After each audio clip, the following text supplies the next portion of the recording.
రెండు తెలుగు రాష్ట్రాల్లో khoa bun issue చాలా వైరల్ అయింది. దీని గురించి క్లుప్తంగా ఇంకా తెలుసుకుందాం. మనతో పాటు కేవీపీఎస్ నుంచి స్కైలా బాబు ఉన్నారు. సార్ నమస్తే. ఇట్లా మీరు కోవా బన్ ఇష్యూ చూసే ఉంటారు, ఏంటి అసలు దాని గురించి మీరేం చెప్పాలనుకుంటున్నారు? మొదటగా కోవా బన్ విషయంలో ప్రియా చౌదరి, బాలాజీ గౌడ్ నిర్వహించినటువంటి పాత్ర మీడియా మొత్తానికే సిగ్గుచేటు లాంటి చర్య అది. ఎందుకంటే మీడియా అనేటువంటిది ఒక కులానికో, ఒక మతానికో, ఒక ప్రాంతానికో, ఒక భాషకు, ఒక దేశానికి వర్తించదు కదా. అంతర్జాతీయత స్వభావం కలిగి అన్యాయానికి గురవుతున్నటువంటి వాళ్ళ పక్షాన నిలబడాల్సినటువంటి మీడియా. ఇప్పుడు అక్కడ ఏం జరిగిందంటే విద్వేషాలు రెచ్చగొట్టి విధ్వంసాలు సృష్టించేటువంటి వాళ్ళ తరఫున ప్రతినిధిగా ఒక మీడియా సంస్థలాగా వెళ్ళటం అనేది చాలా దుర్మార్గమైంది. కులవివక్ష వ్యతిరేక పోరాట సంఘంగా తీవ్రంగా ఖండిస్తున్నాను.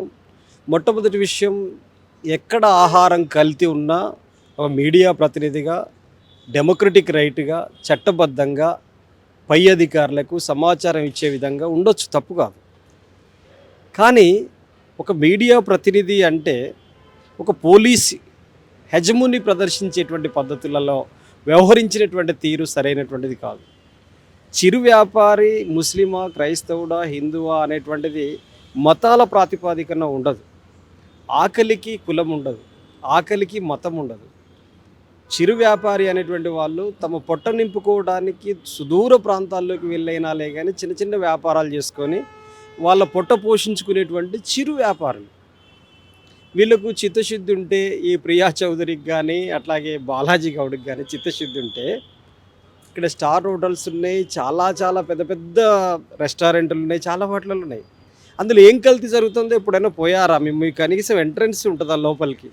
మీ ముఖం చూస్తారా ఎవడైనా? కానీ ఒక చిరు వ్యాపారి పొట్టగొట్టేటువంటి పరిస్థితే కాదు, అవమానించేటువంటి పద్ధతి, హేళన చేసేటువంటి పద్ధతి, తీవ్ర భయభ్రాంతులకు గురి చేసేటువంటి పద్ధతి, భయానక వాతావరణాన్ని సృష్టించేటువంటి పద్ధతి. ఆయన కంటనీరు చూస్తూ ఉంటే మొత్తం రాష్ట్రమంతా కూడా ఇలాంటి మత విద్వేషాలు రెచ్చగొట్టేటోళ్లకు తగిన గుణపాఠం, చెప్పు దెబ్బ కొట్టే విధంగా ఈరోజు రాష్ట్రం అంతా సమైక్యంగా మత సామరస్యం కోసం నిలబడ్డది. సహచర మీడియా సంస్థలు కూడా చాలా గొప్పగా ఇది సరైంది కాదు అనేటువంటి పద్ధతులలో బాధితుల తరపున చాలా మీడియా సంస్థలు నిలబడ్డాయి, చాలా ప్రజా సంఘాలు నిలబడ్డాయి, రాజకీయ పార్టీలు నిలబడ్డాయి, చాలా బాగా నిలబడ్డాయి. కానీ వాళ్ళు నిర్వహించినటువంటి పాత్ర మీడియాకే సిగ్గుచేటైనటువంటి విషయం. నేను పలానా మీడియా అని చెప్పుకోవడానికి మిగతా మీడియా వాళ్ళు ఇబ్బంది పడుతున్నటువంటి పరిస్థితికి వాళ్ళు సృష్టించారు. కాబట్టి ఆ ఛానల్ కానీ వాళ్ళపైన కానీ తక్షణమే చర్యలు తీసుకోవాలి. ఎందుకంటే ఆ కోవా బన్నులో ఏం కలిపావు ఏమనంటే మీ కళ్ళ ముందు తిన్నాడు కదా, తిన్న తర్వాత ఎందుకు భయపడుతున్నావు అని మళ్ళీ మాట్లాడుతున్నటువంటి తీరు చూస్తే ఉద్దేశపూర్వకంగానే విద్వేషాలు రెచ్చగొట్టాలి, వాళ్ళకు మైలేజ్ రావడానికి, వాళ్లకు అంటే రేటింగ్ రావటం కోసం ఏదైనా చేస్తారా? ప్రజల ఐక్యతను విచ్ఛిన్నం చేస్తారా? ప్రజల మధ్యలో మత కొట్లాటలు పెట్టిస్తారా?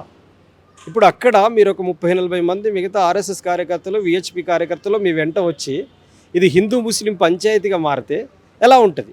వాస్తవంగా సమ్మక్క సారలమ్మ జాతర మా హిందువుల జాతర, మా హిందువులు ఏమైనా చేస్తారని మీరు అంటున్నారు కదా. దేశానికి హిందువుల ప్రతినిధిని అని చెప్పుతున్నటువంటి నరేంద్ర మోడీ గారు, ఒకవేళ హిందువుల పండుగ అయితే నరేంద్ర మోడీ గారు ఆసియా ఖండంలోనే అతిపెద్ద జాతర ఎందుకు రాలేదు? ఆ హిందువుల పండుగ కదా సమ్మక్క సారలమ్మ. ఎన్ని రూపాయల బడ్జెట్లు కేటాయించారు? ఈ సంవత్సరం మేడారం సమ్మక్క సారలమ్మ జాతర మొత్తం ఆసియా ఖండంలోనే ఇంత పెద్ద జాతర లేదు. ఇలాంటి జాతర జరిగితే మోడీ గారు అటువైపు కూడా కన్నెత్తి చూడలేదు కదా. మీకు సమ్మక్క సారలమ్మ అంటే గిట్టదు కదా. మరి అలాంటప్పుడు నువ్వు ఒక మీడియా ఛానల్గా హిందువులకి అన్యాయం జరుగుతుందంటే, హిందువుల మీద ధరలు పెరుగుతున్నాయి, మీ ఛానల్ మాట్లాడుతుందా? హిందువుల్లో ఉన్నటువంటి దళితుల మీద దాడులు జరుగుతున్నాయి, మీరు మాట్లాడతారా? హిందువులను గుడిలోకి రానివ్వట్లేరు, మీరు మాట్లాడతారా? కుల దురహంకార హత్యలు జరుగుతున్నాయి, మీరు మాట్లాడతారా? మీ ఛానల్ అక్కడ పనికిరాదా మీకు? తెలంగాణ రాష్ట్రంలో అగ్రకుల హిందువు, నిమ్నకుల హిందువును చంపేస్తే మీ ఛానల్ ఎక్కడుంది అక్కడ? అందుకని ఛానల్స్ కానీ మిగతా ఎవరినైనా కానీ మేము చెప్పదలుచుకుంది ఒకటే, మీకున్నటువంటి డెమోక్రటిక్ స్వేచ్ఛ, పత్రికా స్వేచ్ఛను ఎట్లా వాడుకోవాలనేటువంటి స్పష్టత ఉండాలి తప్ప ఎట్లా విద్వేషాలు రెచ్చగొట్టాలనేటువంటి ఒక దుర్బుద్ధి మీకుంటే మొత్తం మిగతా మీడియాకు అట్లాంటిది సవాల్గా మారేటువంటి అవకాశం ఉంటుంది. అందుకే ఇప్పటికైనా బుద్ధి తెచ్చుకొని వాళ్ళ మీద యాక్షన్ తీసుకోవాలి, చట్టపరమైనటువంటి చర్య తీసుకోవాలి. నేను మీడియా జర్నలిస్టును కాబట్టి ఏది పడితే అదే మాట్లాడతా అంటే కుదరదు. నీకు కొన్ని పరిమితులు ఉంటాయి.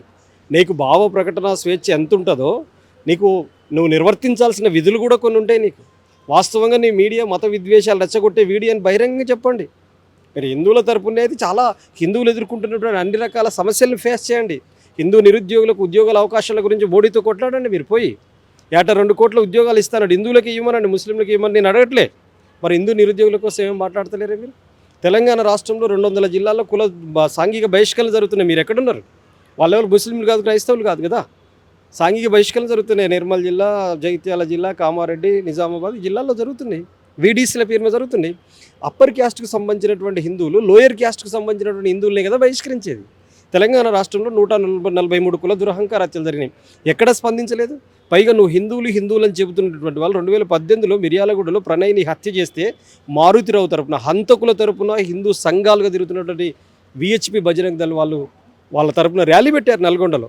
బాధితుల తరపున కేవీపీఎస్ అనేక సామాజిక ప్రజా సంఘాలు మేముంటే హంతకుల తరపున నిలబడ్డారు. అంటే కింది కులంలో పుట్టితే హిందువు అయితే చంపేస్తారు. చంపడాన్ని కూడా సమర్థించేటువంటి వాళ్ళు మీరు మీడియా. మీకు ఏ హక్కు ఉందని మాట్లాడుతున్నారు మీరు? అందుకని పిచ్చుక మీద బ్రహ్మాస్త్రంలాగా చిన్న ఏమంటారు, చిన్న చిరు పిందెల మీద మీ ప్రతాపం చూపిస్తారు ఎందుకు? పెద్ద పెద్ద కార్పొరేట్ శక్తుల దగ్గరికి వెళ్ళండి మీకు దమ్ము ధైర్యం ఉంటే. అందుకని మిగతా మీడియా స్వేచ్ఛను ఇట్లాంటి వాళ్ళ వల్ల కాపాడబడదు. కాబట్టి నేనేం చెప్తానంటే యూట్యూబ్ జర్నలిస్టులు, చిరు జర్నలిస్టులు ఎవరైతే ఉన్నారో వాళ్ళందరూ ముక్త కంఠంతో ఖండించాలి. ఇలాంటి వాళ్ళ పట్ల మొత్తం మీడియాకే సిగ్గుచేటైనటువంటి విషయం, కలంకం ఇది. ఇట్లాంటి వాళ్ళ వల్ల ప్రభుత్వం కూడా తక్షణమే వాళ్ళ మీద చర్యలు తీసుకోవాలని చెప్పి నేను డిమాండ్ చేస్తున్నాను. ఒకటి చెప్పండి, మీరు ఆ వీడియో చూసే ఉంటారు. అంటే అతని పేరు అడిగిన తర్వాత కొంచెం ఇష్యూ జరగడం, అంటే ఏమైనా హిందూ దేవుళ్ళ దగ్గర కావచ్చు, ఏమైనా జాతరల దగ్గర కావచ్చు, ముస్లిమ్స్ క్రిస్టియన్స్ వ్యాపారాలు చేయకూడదా? చాలా తప్పుడు పద్ధతి. భారత రాజ్యాంగంలో ప్రతి పౌరుడికి సమానమైనటువంటి స్వేచ్ఛ ఉంది. ఆర్టికల్ 14 నుంచి 18 వరకు స్పష్టంగా కుల, మత, భాష, లింగ భేదం లేకుండా చట్టం ముందు అందరూ సమానులే అని చెప్పిన తర్వాత నువ్వు ముస్లిం వ్యాపారం చేయడానికి నువ్వు పేరు తెలుసుకున్న తర్వాత ముస్లిం పేరు కనపడ్డది అనుకో, షేక్ అలియానో లేకపోతే ఇంకో ఇమామ్ అని కనపడ్డది అనుకో, నువ్వు ముస్లిం కాబట్టి మా హిందువుల యొక్క ఆహార పదార్థాలలో విషం కలిపినావు విషం కలిపినట్టు నీ ముందే తిన్నాడు కదా. అంటే నువ్వు మతం తెలుసుకొని మత కొట్లాటకు దారితీసినావు. నువ్వు మనిషిగా ఆలోచించాలి కదా. నువ్వు మనిషివైతే ఆ మనిషి గురించి ఆలోచించాలి. ఎంతమంది అక్కడ తిన్నటువంటి వాళ్ళు అనారోగ్యాల పాలయ్యో, వామిటింగ్స్ అయ్యో, మోషన్స్ అయ్యో, కింద పడితేనో అవన్నీ ఏమైనా జరిగినాయా? ఏం జరగలేదు కదా. ముస్లిం అని దొరకబట్టుకొని నువ్వు హైలైట్ కావడం కోసం, నీ రేటింగ్ కోసం నువ్వు ఈ పాత్ర నిర్వహిస్తావా?